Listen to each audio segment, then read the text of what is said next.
कस्बा भुसावल सहित आसपास के ग्रामीण अंचल में भाजपा एवं सर्व समाज के लोगों ने सुनी पीएम मोदी के मन की बात। जिला अध्यक्ष ऋषि बंसल भी रहे मौजूद।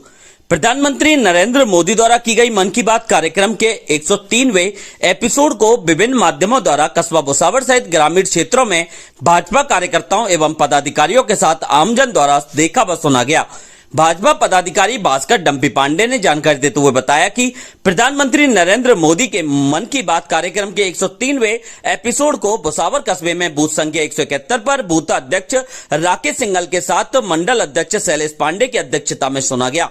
वहीं दूसरी ओर पूर्व महापौर सुमन कोहली ने बताया कि गांव बिजवारी में नरेंद्र मोदी के मन की बात कार्यक्रम को सुना गया। एपिसोड में प्रधानमंत्री नरेंद्र मोदी ने शहीदों के सम्मान में मेरी माटी मेरा देश अभियान चलाने सहित देश भर में शहीदों की याद में अनेक कार्यक्रम आयोजित करने की बात कही।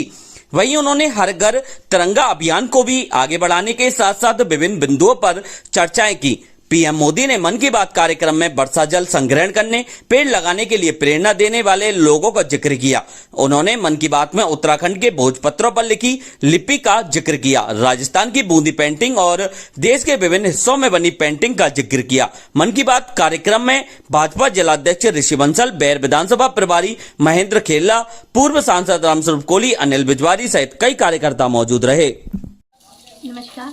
आज मन की बात का 103वां एपिसोड हमने बिजवारी में बैर विधानसभा क्षेत्र के गांव बिजवारी में देखा, जिसमें मोदी जी ने पर्यावरण संरक्षण की बात कही, जैसे पेड़ लगाने की और वर्षा का जल जो इस समय सावन का महीना चल रहा है, जिसमें प्रकृति अपने पूरे वरदान रूप में होती है, उस जल का संरक्षण जो अमृत स्वरूप है, उसके लिए उन्होंने जिन गाँवों में संरक्षण के लिए कार्य किया है उनका जिक्र किया।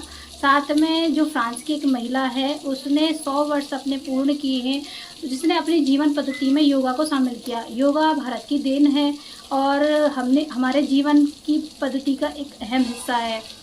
मोदी जी ने जिक्र किया बूंदी पेंटिंग का। ऐसे ही देश की अन्य अन्य एरियो में जो फेमस पेंटिंग है, उनके लिए मध्य प्रदेश में एक संग्रहालय बनेगा जो किसी तीर्थ से कम नहीं होगा। इसके साथ ही अमेरिका से हमें बहुत सारी मूर्तियाँ 11वीं शताब्दी, 8वीं शताब्दी और 12वीं शताब्दी की मिली हैं, जो हमारे देश की धरोहर है। वो हमारी मूर्ति कलाओं को प्रदर्शित करती है, यहाँ के पत्थरों, यहाँ के संस्कृति को, यहाँ के कल्चर को, स्थापत्य कला को प्रदर्शित करती हैं। हमें गर्व है कि वो मोदी जी के प्रयासों से भारत को मिली। और साथ ही साथ में हमें एक नई चीज़ उन्होंने दी कि आदिवासी क्षेत्र में किस तरह नशा प्रवेश कर रहा है और वहाँ नशा जो युवाओं के लिए घातक बन रहा था, उन युवाओं को अब फुटबॉल से इनसे जोड़ा जा रहा है किसी एनजीओ के प्रयास से। ऐसे ही आदिवासी क्षेत्र की जो संस्कृति है उसके बीच में हमें जानने का मौका मिला। इस चीज़ का भी जिक्र मोदी जी ने किया है अपने मन की बात में।